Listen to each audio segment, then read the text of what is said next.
करना चाहिए, कितना करना चाहिए, कैसे करना चाहिए। इसलिए जब दान भी दो तो सीधे ही आंख मूंद के किसी को भी नहीं दे सकते, ज्ञानी उसका समर्थन नहीं करते। स्थानकवासी भी सुन लो, तेरापंथी भी सुन लो, मंदिर मार्गी भी सुन लो। बहुत सारे आधे ज्ञानी या अनजान या अज्ञानी मंदिर मार्गियों की ये आदतें हैं, और स्थानकवासी तेरापंथियों की भी बहुत सारी ये आदतें हैं कि कभी भी दानशाला खोलेंगे, गरीबों को खिचड़ी देंगे, कभी आंख के ऑपरेशन करवाएंगे, कभी ब्लड कैंप लगाएंगे, अपने आप को मानवतावादी समझेंगे, ये करेंगे, कभी ब्लैंकेट बांटेंगे, कभी वृद्धाश्रम में जाएंगे, वहां कुछ देकर के आएंगे, अनाथ आश्रम में जाएंगे, दे के आएंगे, अपने आप को बड़ा धर्मात्मा मानेंगे, इसके लिए बड़ा फंड करेंगे, लोगों से लेते रहेंगे, जगह जगह काउंटर लगाएंगे, मन में ये सोचेंगे कि मैं बहुत बड़ा काम कर रहा हूं। जिन शासन के महान आचार्य भगवंतों ने इन चीजों की बहुत मूल्यांकन नहीं किया है, उन्होंने बहुत अच्छा लिखा है, पढ़ने जैसा है, समझने जैसा है। इसलिए आंख मूंद कर दिया नहीं जा सकता, ना समझी में दिया नहीं जा सकता, अपात्र को कुपात्र को दिया नहीं जा सकता, सुपात्र को देना है, उसके बाद में जो प्रॉपर पात्र हो, सही पात्र हो, उन्हें देना है। उस प्रकार सेवा करनी है। जीवन तो छोटा है और पैसा भी सीमित है, किसको दोगे, कितना दोगे। इसलिए मैं बहुत लोगों को देखता हूं, उनको मंदिर जाना है, प्रवचन में नहीं आना है, मंदिर जाना है, प्रवचन में नहीं आना है, मंदिर जाना है लेकिन महाराज साहब को वंदन नहीं करना है, मंदिर जाना है लेकिन उपाश्रय या स्थानक में नहीं आना है। उनको महाराज साहब की जरूरत नहीं है, उनको प्रवचन की जरूरत नहीं है, उनको ज्ञान की जरूरत नहीं है। मंदिर में घंटी बजानी है, मुफ्त की धूप बत्ती लेनी है, घुमा देनी है, मुफ्त का चामर पड़ा है, हिला देना है, यूं कर लेना है, थोड़े बहुत पैसे निकाल देने हैं, रुपए 2 रुपया, 5 रुपया, 10 रुपया या 50 रुपया भंडार में डाल देना है, हाथ जोड़ लेना है। कभी कभार ओकेशन हो, जन्मदिन हो, या कोई संवत्सरी का दिन हो, या कोई प्रदूषण का दिन हो, होली का दिन हो, दिवाली का दिन हो, तो उस दिन 50 रुपए की जगह 500 रुपए डाल देने हैं, या उस दिन कोई आरती का, मंगल दीवे का चढ़ावा ले लेना है, खुश हो जाना है, सोच लेना है मैंने बहुत धर्म आराधना कर ली। उनको उपाश्रय नहीं जाना है। उपाश्रय जाओ तो फिर लाइन बदल जाएगी। साधुओं के परिचय में जाओ तो विचारधारा, वैचारिक परिवर्तन हो जाएगा। उनको वैचारिक परिवर्तन करना नहीं है, उनको तो उनके जो फिक्स थॉट्स हैं उसी में चलना है। मंदिर जाते हैं, बहुत सारे मंदिर मार्गी हैं ऐसे, खाली मंदिर जाते हैं, मुफ्त की घंटियां बजाते हैं और वापस दुकान के लिए रवाना हो जाते हैं, खाली धूप बत्तियां लेते हैं, घुमाते हैं और रवाना। आप जानते क्या हो, आपको क्या पता है।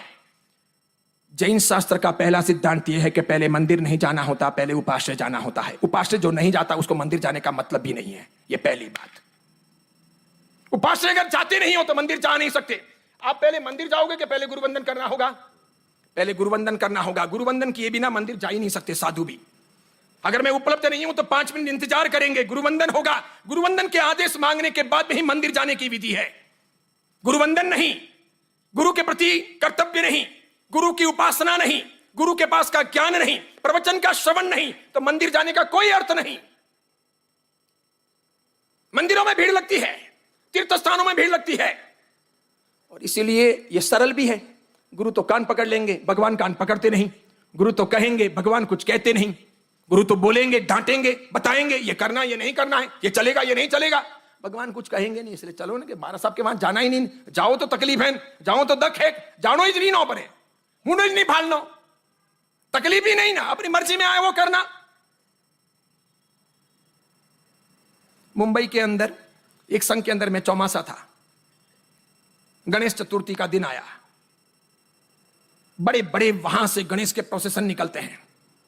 लगभग शाम को 6:30 5-6 बजे के आसपास में उस सड़क पर भीड़ इकट्ठी होती है, पूरी रात चलती है। बड़े बड़े ज्वेलर हैं जैन समाज के, सब अपनी अपनी दुकानों के बाहर बड़े बड़े काउंटर लगाते हैं। काहे के? वड़े पाव के, वड़ा पाव और मिनरल वाटर और गर्मा गर्म चाय। और सेवा में जैसे उनकी बाप, उनके मां, उनके दादा दादी परलोक से आए हो और उनकी सेवा कर रहे हो, उस प्रकार दे रहे हैं। उन लोगों को कभी अपने स्वामी वात्सल्य में, कभी ब्यासने में, एकाश्रय में पुरस्कारी करने के लिए आने की फुर्सत नहीं, झुकते नहीं, एक पैसा लिखाते नहीं। और वहां काउंटर लगाए किन के लिए? रात को वे गणपति लेकर के जो लोग जाएंगे विसर्जन करने के लिए, उन सबको वड़ा पाव खिलाने के लिए। वड़े पाव काहे के? आलू के। रात को चाय, राय को वड़ा पाव, और वापस वे जैन समाज के बड़े लोग, मेरे पप्पा ने मूर्ति भराई है, ये मंदिर की ध्वजा हमारी है। मेरे को करम फूटा थारान थारे पप्पा रहा, मेरे को तुम समझे ही नहीं। तुम जैन धर्म ही नहीं समझे, तुमने ये जो किया इसका कोई श्रेय तुमको मिले ऐसा मुझे लगता नहीं। ज्ञानी भगवंत ये कहते हैं, ये विमल सागर नहीं कह रहा, ये जिन शासन के शास्त्र कहते हैं, आचार्य भगवंतों की परंपरा कहती है, भगवान महावीर की परंपरा कहती है कि उसका कोई अर्थ नहीं होता, कोई अर्थ नहीं। आपने भले 1 करोड़ में ध्वजा ली हो, आप धर्म नहीं समझे हो तो आपके पैसा बेकार है। आपने भले कितने बड़ा स्थानक बनाया हो, कितने उद्घाटन किए हो, सबसे पहले यह बताओ तत्व के तौर पर आप जाने क्या हो कि हिंसा क्या, अहिंसा क्या, द्रव्य अहिंसा क्या और भाव अहिंसा क्या, द्रव्य दया क्या और भाव दया क्या, ज्ञान क्या और अज्ञान क्या। जो आप जानते हो वो ज्ञान है, पहले ऐसा माना ही नहीं जा सकता। जो तत्व के परिप्रेक्ष्य में होगा, आगम के परिप्रेक्ष्य में होगा, गीतार्थों के परिप्रेक्ष्य में होगा, वो ज्ञान है। जो गीतार्थों के परिप्रेक्ष्य में नहीं है वो ज्ञान नहीं है। महाराज ने आके मुझे कहा कि पुदीना वापरेंगे, मैंने कहा नहीं वापरना है। तो क्या वापर सकते हैं? मैंने कहा हम तो नहीं वापरते हैं, जब तक मैंने सुना है पढ़ा है तब तक नहीं वापर सकते हैं। तो बोला वीवीपुरम में वापर रहे, वहां पर भी मेरा रसोड़ा है, अभिषेक सूरी महाराज साहब ने कहा है। मैंने कहा ठीक है कल मिलना तुम, मैं अभी कुछ नहीं कहता, बाद में बात करता हूं।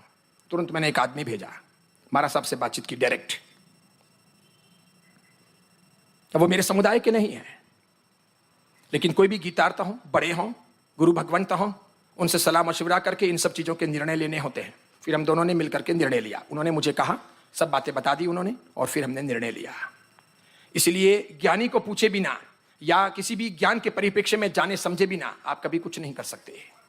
सबसे पहले पूछना होता है, जानना होता है, समझना होता है, सीखना होता है, उसके अर्थों को तलाशना होता है, तब कुछ हो सकता है। मात्र टीकियां लगाने से भी कुछ नहीं होगा, मात्र मुपत्तियां बांधने से भी कुछ नहीं होगा, मात्र थ्योरिटिकल सामायिक करने से भी कुछ नहीं होगा, और कितने भी चढ़ावे लेने से भी कुछ नहीं होगा। सबसे पहले जैन धर्म का तत्व ज्ञान, बेसिक नॉलेज, फंडामेंटल बातें क्या है वो जाननी पड़े, उसके अनुसार जीने का।